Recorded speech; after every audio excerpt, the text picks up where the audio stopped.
Nigeria has just been rocked by one of the biggest financial scandals in its oil and gas history. Over $7.2 billion, meant to repair and revive Nigeria's dead refineries, has allegedly disappeared into thin air. Arrests have been made, names are flying, and the EFCC is in full gear. But the question remains, will justice ever be served? This is not just a story about stolen billions, it's a story about stolen futures. Every naira looted was meant to power your schools, fuel your hospitals, fix your roads, and put food on your table. Nigeria bleeds while a few feast. But silence is complicity. If we don't speak, if we don't act, the next scandal will be even bigger and closer to home. It's time to demand for accountability. Call on your representatives. Flood social media. Share this video. Push for anti-corruption courts, real-time oil revenue audits, and the prosecution of everyone involved, no matter their rank. We must show the looters that Nigeria is no longer for sale. If you're tired of corruption stealing your future, then this is your fight too. Like this video. Share it. And drop your comment. Let's make noise so loud, even the corrupt can't ignore it. The Economic and Financial Crimes Commission, EFCC, has uncovered massive fraud linked to the Nigerian National Petroleum Company Limited, NNPCL. These aren't small figures. Billions of dollars were allocated to bring our refineries in Port Harcourt, Kaduna, and Warri back to life. But years later, the refineries are still not functioning, and the money is largely unaccounted for. At the center of this scandal is Umar Ajiya Isa, the former chief financial officer of NNPCL. He, along with 4 top officials, Jimo Olesukami, Tonda Bakure, Ahmed Adamu Diko, and Ibrahim Monde Anoja, has been arrested and is being investigated by the EFCC for their role in this multi-billion-dollar fraud. Breakdown of the money trail. So, let's talk numbers. Port Harcourt Refinery, $1.56 billion. Kaduna Refinery, $740 million. Warri Refinery, $656 million. That's nearly $3 billion, but EFCC suspects the total mismanaged funds could exceed $7.2 billion when combined with inflated contracts, ghost consultants, and shady payments. But that's not all. In a separate case, Maman, Nasir, Ali, and Christian Taylor, both linked to Nasaman Oil Services, were sentenced to 14 years in prison each for their role in a 2.2 billion naira fuel subsidy scam.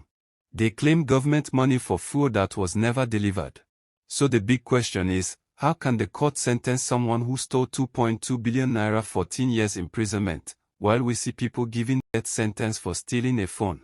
Life imprisonment for stealing a less than $1 million naira. I think this sentence is unfair to Nigerian people.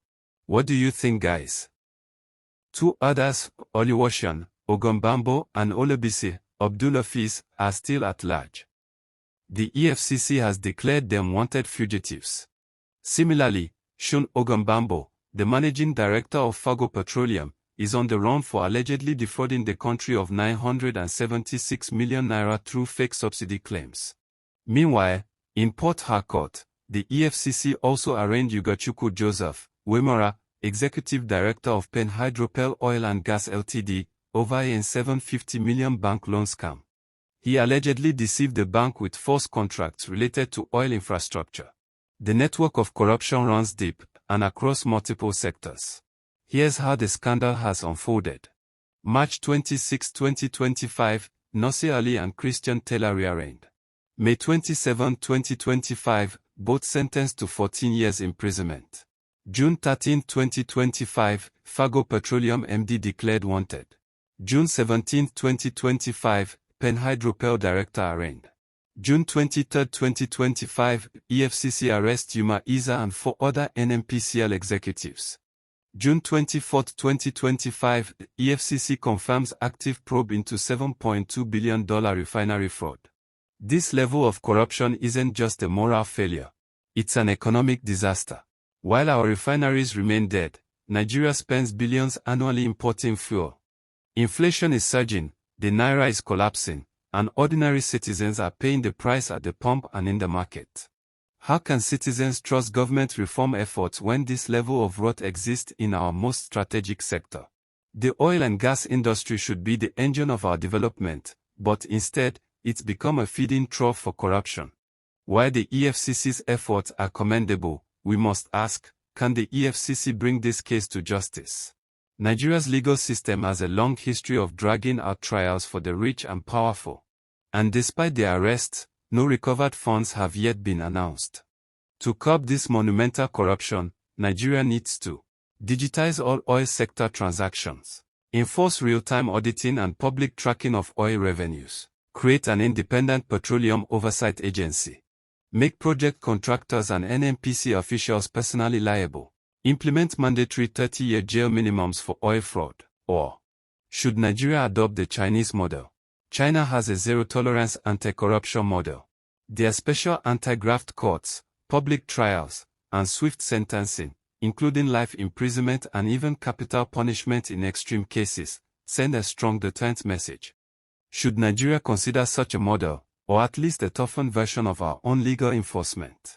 This scandal is more than numbers, it's about stolen futures.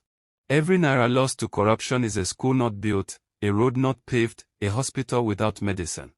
Until Nigeria creates a system that makes corruption painful and unrewarding, the cycle will repeat.